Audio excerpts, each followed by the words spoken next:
अवाम में नहीं जा सकते क्योंकि अवाम इन्हें चोर कहते हैं। इलेक्शन में नहीं जा सकते क्योंकि इनके वोट मुस्तरद हो जाते हैं। पंजाब असम्बली में नहीं जा सकते, वहाँ PTI की अक्सरियत है।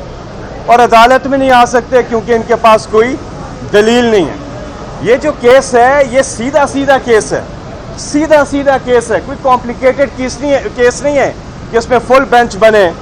वो तो चाहते हैं कि फुल PTI जो है, फुल PTI का मुकाबला करने के लिए फुल PDM जो है उसी पे मबनी बेंच बन जाए, दोस्त मजारी को उस बेंच का हेड बना दें और बाकी एक एक मेंबर सारी जमातों से उस बेंच पे बैठ जाओ, खुद ही फैसला कर लें।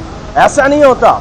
ये जो केस है इसका फैसला पहले 30 मिनट में आ जाना चाहिए था, लेकिन अदालत ने इनको बहुत ज़्यादा मोहलत दी, बहुत ज़्यादा छूट दी है। केस क्या है?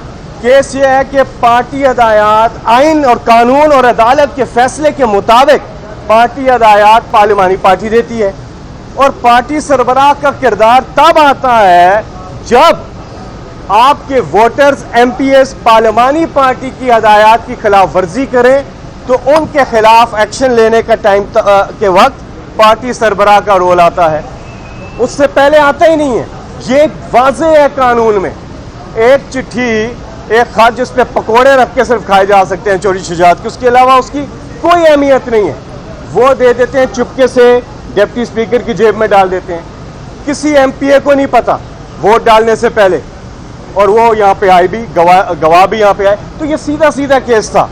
इस पे कहते हैं जी शरीफ ख़ानदान ने अदालतों को और कानून को हमेशा अपनी घर की लौंडी समझा है और इस दफ़ा भी वो इसी नज़र से इस सुप्रीम कोर्ट को देख रहे थे और वो ये चाहते हैं कि फ़ैसले उनकी मर्ज़ी के मुताबिक हों, कानून उनकी मर्ज़ी से चले, कानून की तशरीह वो करें और साथ ही साथ अगर फ़ैसला उनके हक़ में आए तो वो ठीक है और अगर फ़ैसला उनके ख़िलाफ़ आए तो वो फिर जजेस को, इदारों को, उनकी पूरी कोशिश होती है कि उनको किस तरह दबाव में डाला जाए। जिस तरह आपने कल प्रेस कॉन्फ्रेंस में देखा कि उन्होंने एक प्रेस कॉन्फ्रेंस की जिसमें उनके PDM के सारे लीडरान बैठे हुए थे और जिस धमकी आमेज़ तरीके से उन्होंने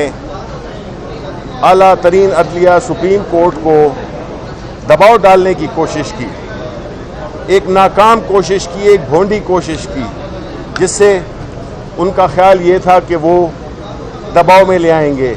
इनका हमेशा तरीका वारदात यही रहा है। ये पहले आपको खुश करने के लिए आपको पैसे का इस्तेमाल करते हैं, जब वो काम न करे तो फिर धौंस और बदमाशी के ज़रिए ये जजेस को ब्लैकमेल करने की कोशिश करते हैं।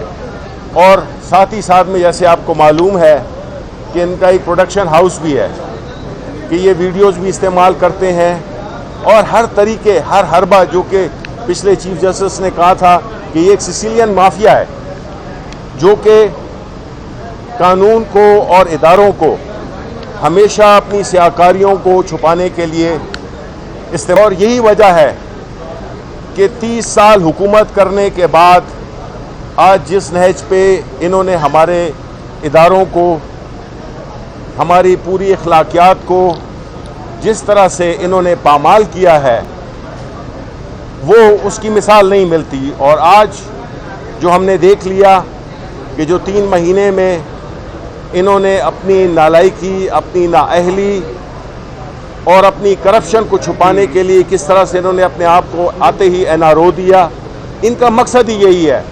ये इक़्तिदार में आते हैं सिर्फ अपनी सियाकारियों को छुपाने के लिए, उसको मुख्तलिफ़ तरीक़ों से पार्लियामान को इस्तेमाल करके और अपनी सियाकारियों पे एक पर्दा डालते हैं और जितना नुकसान यानी 1100 अरब रुपए का इन्होंने अपने आप को NRO दिया, जबकि मुल्क के गरीब आवाम, यही जिसमें कि हमारी हुकूमत इमरान खान ने गरीबों को सब्सिडी दी थी, वो पैसे इन्होंने अपने बैरून मुल्क मुंतकिल कर दिए हैं।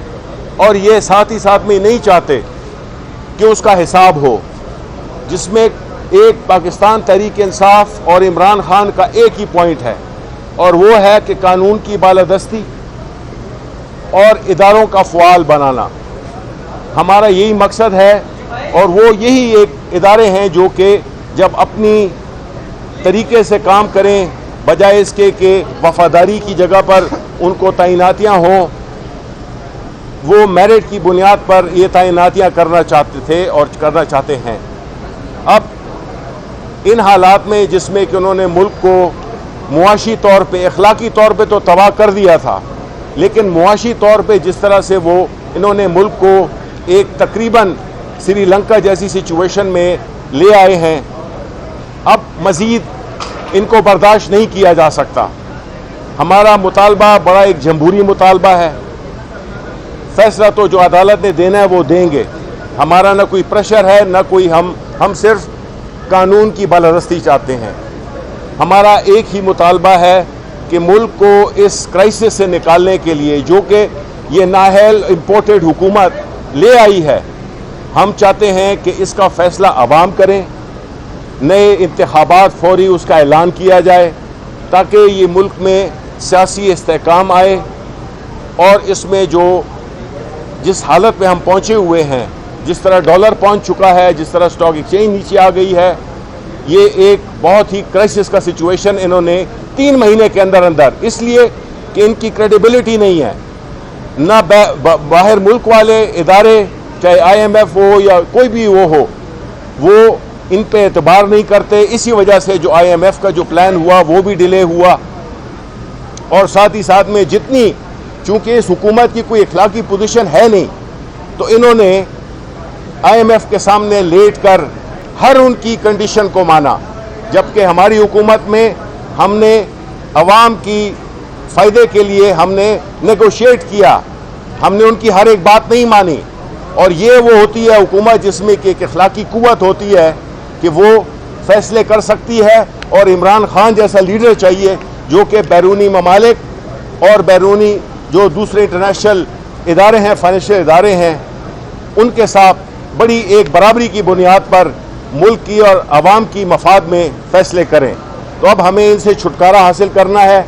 ये इंशाअल्लाह फ़ैसला जो भी आए, इनका ये कमर्शियल ब्रेक की हुकूमत थी, इनके आखिरी दिन, आखिरी सांसें अब इनकी उखड़ रही हैं, और इंशाअल्लाह अवाम के पास अब जाएंगे, और अवाम से हम जिस पार्टी को भी उन्होंने अपना मैंडेट दिया, हम उसको कबूल करेंगे। और इंशाअल्लाह मुझे यकीन है कि पाकिस्तान तहरीक इंसाफ, इमरान खान 2/3 अक्सरियत लेके इंशाअल्लाह इस मुल्क में आएंगे, सारी रिफॉर्म्स भी हम करेंगे, और इस मुल्क को दोबारा वही मुल्क बनाएंगे जिसका कि ख्वाब अल्लामा इकबाल ने और कायद-ए-आज़म ने देखा था।